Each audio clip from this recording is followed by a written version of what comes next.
एक दिन का समय था, क्योंकि सिर्फ परसों ही मैंने घोषणा करी, तो बहुत ज़्यादा लोगों के बीच में हम लोगों को समय नहीं मिला था। लेकिन मुझे खुशी है कि आज हम लोग जो चले अजमेर से जयपुर की तरफ, लंबी यात्रा रही, भीषण गर्मी थी, हम सब जानते हैं, 40-45 डिग्री का माहौल था, टेम्परेचर था और आसमान से आग बरस रही थी। लेकिन जो नौजवानों में खासकर मुझे जज्बा दिखा, उन मुद्दों के पक्ष में जिन मुद्दों को लेकर मैंने यात्रा करी है, इस यात्रा को अंजाम देने का मकसद यही है कि हम जो इस प्रदेश के नौजवान हैं उनका विश्वास व्यवस्था में कायम रखें।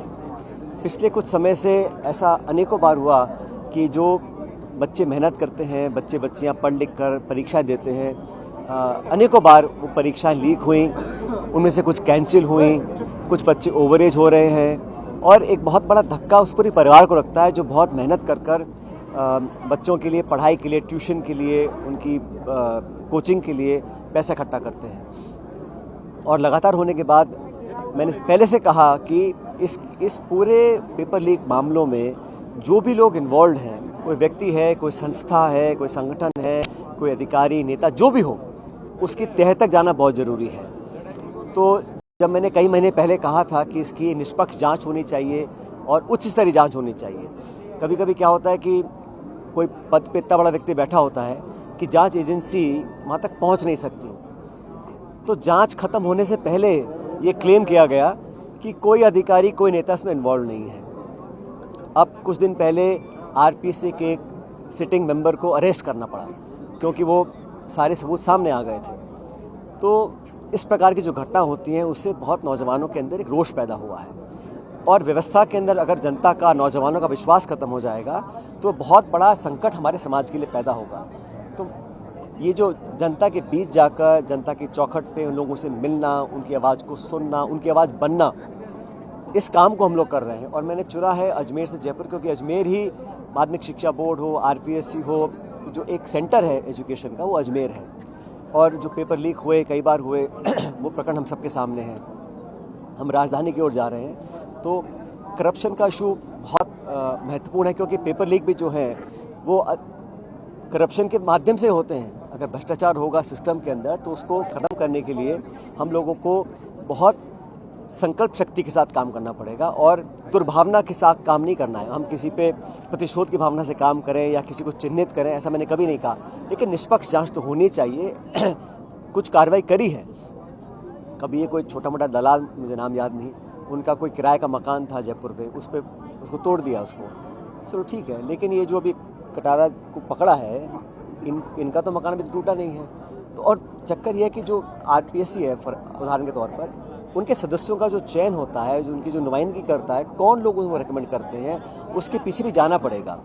एक संवैधानिक पद है, उस पर आसीन होने के लिए कोई बहुत बड़े, कोई साइंटिस्ट हो, एजुकेशनलिस्ट हो, एकेडमिशियंस हो, ख्याति प्राप्त व्यक्ति हो, उन लोगों को अगर पद दिए जाएं तो मैं समझता हूं कि वो एक निस्वार्थ भावना से, पक्षपात से ऊपर उठकर अच्छे लोगों का चयन कर सकते हैं। लेकिन इस पूरी प्रक्रिया में कोई पारदर्शिता नहीं है।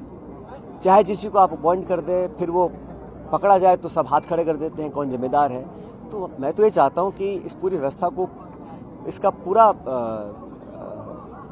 पुनर्विचार करना पड़ेगा, पूरा ढांचे को बदलने की ज़रूरत है। और इस पूरे जो पिछले समय से प्रकरण हो रहे हैं, इसके पीछे कौन वो ताकतें हैं, कौन वो लोग हैं, किसके संरक्षण में, क्योंकि करप्शन करना एक बात है, करप्शन को संरक्षण जो लोग दे रहे हैं उन तक ही पहुंचना बहुत जरूरी है। और मुझे लगा कि बहुत से नौजवान उदास हैं, आशाहीन हो गए हैं। तो उन लोगों की बात सुनना, उनकी बात को समझना और इन मुद्दे को उठाना, ये हर जनप्रतिनिधि की जिम्मेदारी होती है। हम इस जिम्मेदारी को निभा रहे हैं। करप्शन के इश्यूज़ मैं बहुत लंबे समय से आपके पीछे उठा रहा हूँ और मैंने पहले भी कहा कि जो भाजपा के शासनकाल में तमाम करप्शन के इश्यूज़ हुए, पब्लिक डोमेन में आए, जिनको हम सब ने कहा कि हम इनकी पुख्ता जांच कराएंगे, इतना समय बीतने के बाद भी वो हो नहीं रहे। और अब सिर्फ 5-6 महीने बचे हमारी सरकार के कार्यकाल में, तो मैं तो अनेकों बार आवेदन कर चुका, लिखित में कह चुका, मौके कर चुका, अनशन कर चुका, आग्रह कर चुका। अब मैं जनता के बीच जा रहा हूँ और जनता का समर्थन मांग रहा हूँ उन बातों के लिए जिन बातों को हमने खुद रखा था आज से 7-8 साल पहले जब हम विपक्ष में थे।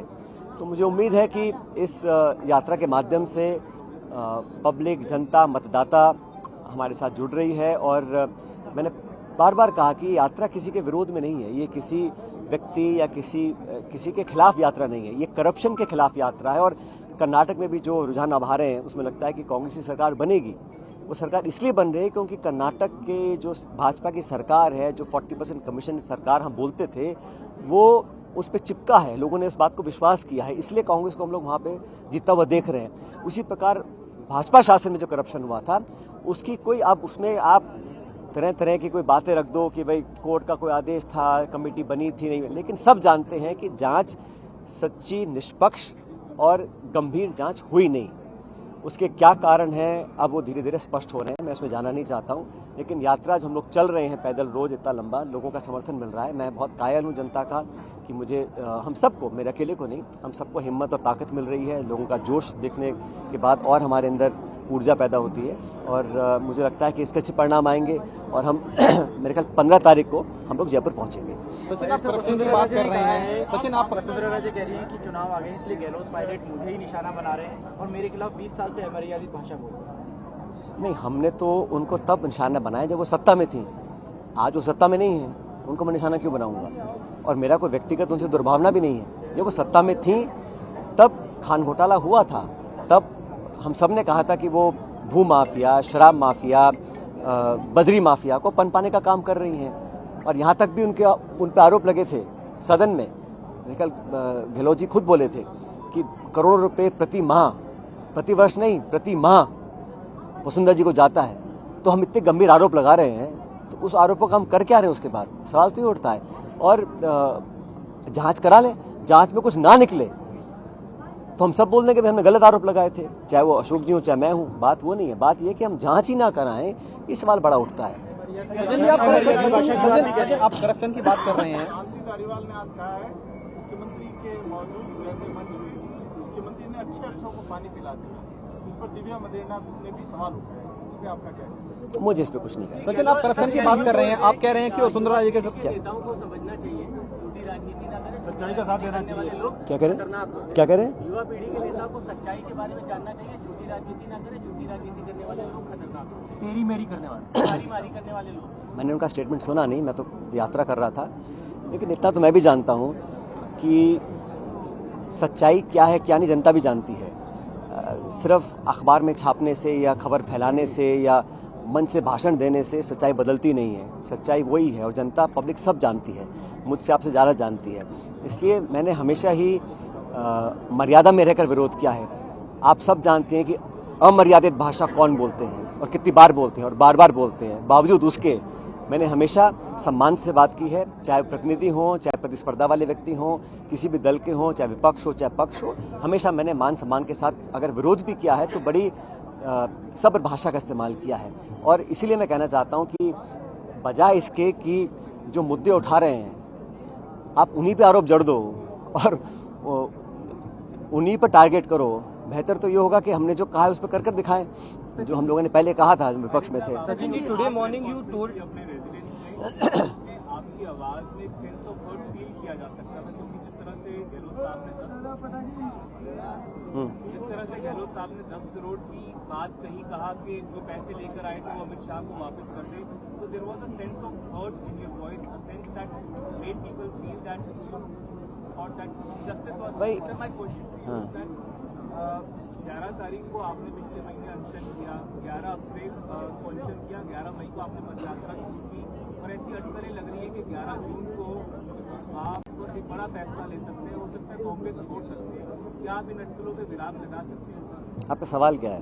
क्या आप इन अटकलों पे विराम लगा सकते हैं? आप सबको अटकल लगाने की ज़रूरत नहीं है, जो हो रहा आपके सामने हो रहा है। और मैं जो भी कहता करता हूँ सब कुछ सामने रख के करता हूँ। मैं लुका छुपी का गेम नहीं खेलता हूँ। मैं जो बोला है आपके सामने बोला है, मेरा डबल मीनिंग का कोई मतलब नहीं है। मैंने अपनी बात को बार बार रखा, लिखित में रखा। मेरी मांग सैद्धांतिक है, व्यक्तिगत नहीं है। और पद की आशा और बहुत ज़्यादा आकांक्षा कम से कम मेरे पे को आरोप नहीं लगा सकता। भगवान ने बहुत कुछ अब तक दिया है देखने सीखने को, बड़े पदों पर हम लोग रह चुके हैं और हमारी पॉलिटिक्स के बारे में सब लोग जानते हैं।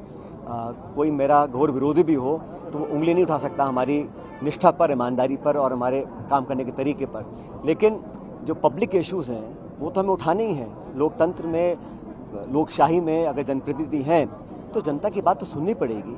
और मुझे लगता है कि आने वाले समय में नौजवानों के अंदर जो भावनाएं हैं, और ये किसी जाति या प्रांत या भाषा या समुदाय की बात नहीं है, ये नौजवान हमारे देश की सबसे बड़ी पूंजी हैं। अगर इनकी भावनाओं का सम्मान नहीं करेंगे, इनके संरक्षण के लिए हम संघर्ष नहीं करेंगे, इनको अपने हाल पे छोड़ देंगे, तो मायूसी और जो हाल आज हैं ग्रामीण क्षेत्र में और शहरों में, बहुत नौजवानों से मिला हूं, मुझे लगता है कि हम लोग अपना दायित्व नहीं निभा रहे हैं। क्योंकि सत्ता, पार्टी, विपक्ष आना जाना चलता रहेगा, हर 5 साल में चुनाव आते हैं। मैं आपको यही कहना चाह रहा हूं कि नौजवानों के लिए संघर्ष करने में ना मैंने पहले कभी कसर छोड़ी थी, ना आगे कभी कसर छोड़ूंगा।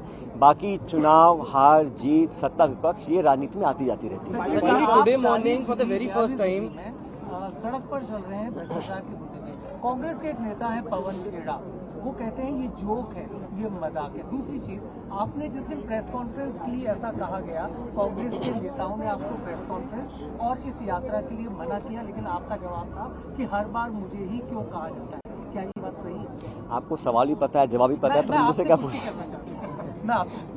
मैंने जो इश्यूज़ हैं, मैं आप पहले से जानते हैं कि ये जो लिखित में मैंने बातें रखी थी, ये मैं उस समय के जो हमारे प्रभारी थे अजय माकन साहब, उनको भी ये सारी कॉपियाँ थीं, पूरे नेतृत्व को पता था मैं क्या कहना चाह रहा हूँ। और मैंने अनशन जो किया वो वसुंधरा जी के करप्शन के खिलाफ किया है।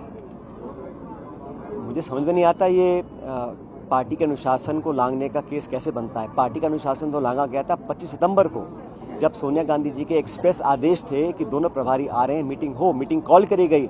हमारे विधायक दल के नेता ने मीटिंग कॉल करी अपने घर पे, ऑफिशियल मीटिंग नहीं हो पाई। क्यों नहीं हो पाई? इस्तीफे दिए गए, 20, 30, 40 जो भी इस्तीफे दिए थे, और स्पीकर साहब ने कहा कोर्ट में कि वो इस्तीफे रिजेक्ट करने पड़े क्योंकि वो इस्तीफे अपनी मर्जी से नहीं दिए गए थे। तो किसकी मर्जी से दिए गए थे? क्या दबाव था? जहां तक बात डिसिप्लिन की है तो मापदंड सबके लिए बराबर है ना। अब जो हमारे साथी विधायक उस समय इस्तीफा दिए स्पीकर को, क्या सरकार संकट में नहीं आ गई थी? हम जब दिल्ली गए थे बात रखने के लिए, हम में से किस साथी ने इस्तीफा दिया? हमने कब पार्टी के खिलाफ बात रखी? सोनिया गांधी जी के खिलाफ। 25 सितंबर को जो हुआ वो सबके सामने है, उसके बाद जो हुआ वो भी सबके सामने है। तो ये कहना कि अनुशासन और पार्टी डिसिप्लिन सिर्फ एक पे लागू होता है, दूसरे पे नहीं होता, ये बात गलत है। और पार्टी ने जो भी निर्णय अब तक लिया उसका सबका मैंने सम्मान किया है। जब पार्टी ने लगा कि मुझे पद पे नहीं रहना है अध्यक्ष और उप मुख्यमंत्री के, तो हमने इसको स्वीकार किया। हमारा दिल्ली में स्वर्गीय अहमद पटेल जी, बाकी नेताओं से चर्चा होने के बाद एक रूपरेखा तैयार हुई थी, कमेटी बनी थी, और ये कमेटी AICC ने बनाई थी, किसी छोटे मोटे नेता ने नहीं बनाई थी। कमेटी का स्वरूप तैयार हुआ, हमारा रोड मैप तैयार हुआ, उसके अकॉर्डिंग हम सब ने काम किया, हर चुनाव में प्रचार किया, भाजपा को परास्त किया, उपचुनाव में काम किया, कांग्रेस के लिए मेहनत करी, चाहे विधानसभा की वोटिंग हो, चाहे राज्यसभा की वोटिंग हो, हर जगह कभी भी किसी को मौका नहीं दिया कि हमने पार्टी लाइन से 1 इंच भी दाएं बाएं करने का काम किया है। लेकिन 25 सितंबर को जो हुआ वो तो इतिहास में पहली बार हुआ है। कांग्रेस पार्टी के इतिहास में पहली बार हुआ कि कांग्रेस अध्यक्ष के जो नुमाइंदे जा रहे हैं उनकी अवमानना हो, उनको बेइज्जत किया जाए, जलील किया जाए, और मीटिंग ना हो और उनको खालिया लौटा दिया गया। फिर नोटिस इशू हुए, उन नोटिस का भी कुछ अभी तक हुआ नहीं। तो पार्टी डिसिप्लिन सिर्फ 2-5 लोगों पे नहीं है, पूरी पार्टी पे लागू होता है। और कोई किसी भी संगठन से बड़ा नहीं है, चाहे कोई किसी पद पे हो या ना हो, पार्टी सबकी बराबर है। तो मुझे लगता है कि इस बात का भी संज्ञान लोगों को लेना चाहिए। अब ऐसा है, नौजवानों के अगर पेपर लीक हो रहे हैं, कुछ ऐसे नौजवान हैं, बड़े दुख से मुझे कहना पड़ता है, कुछ लोगों ने अपनी जान तक ले ली है, जो लोग परेशान हैं, दर दर भटक रहे हैं और नाउम्मीद होते जा रहे हैं, उनके जीवन से अगर खिलवाड़ हो रहा है, मैं किसी को दोष नहीं दे रहा हूं, लेकिन अगर खिलवाड़ हो रहा है और किसी को लगता है कि वो गंभीर बात नहीं है, तो बड़ा दुर्भाग्यपूर्ण है। परिवर्तन की मांग की थी 2020 में जब दिल्ली गए थे, क्या अभी भी वो मांग आपकी कायम है? अरे भाई, उस मांग के बाद तो कमेटी बन गई ना, उस कमेटी ने कुछ निर्णय लिए थे, रोड मैप तैयार हुआ था, उस पर सबने काम भी किया। अब 2023 के चुनाव आ रहे हैं और मुझे लगा कि जो हम जनता में जाएंगे तो क्या मुंह लेके जाएंगे। जो वादे हमने किए, जो हमने कहा हम जांच कराएंगे, बड़े बड़े स्कैंडल हुए, हजारों करोड़ के स्कैंडल हुए, और ये किसी की कल्पना नहीं है, ये पब्लिक डोमेन में, अखबार में छपे। हम लोग CBI की मांग करने दिल्ली गए, CAG गए, CBC गए, लिखित मांग रखी, उस पर एंड में कार्रवाई नहीं हुई। बहुत ऐसे प्रकरण है। मैं फिर कह रहा हूँ, बजरी का जो इशू है, हर मोहल्ले में जाके हम सब लोगों ने आरोप लगाए कि बजरी में यहाँ माफिया पनपा दिया है, उसको कुछ करें। आज क्या हाल है हम सब जानते हैं, और जांच हुई है कि नहीं हुई सब जानते हैं। In the morning that you are putting in public domain that you send letters to the High Command and also Ashok Gehlot regarding the corruption issues that were in the state of Rajasthan. Has any response came from the High Command or Ashok Gehlot on these letters? Bhai, if I had written 2 letters in the last year and a half, if some response or acknowledgement had come to me or some action would have been taken, what was the need for me to go sit on a unshan?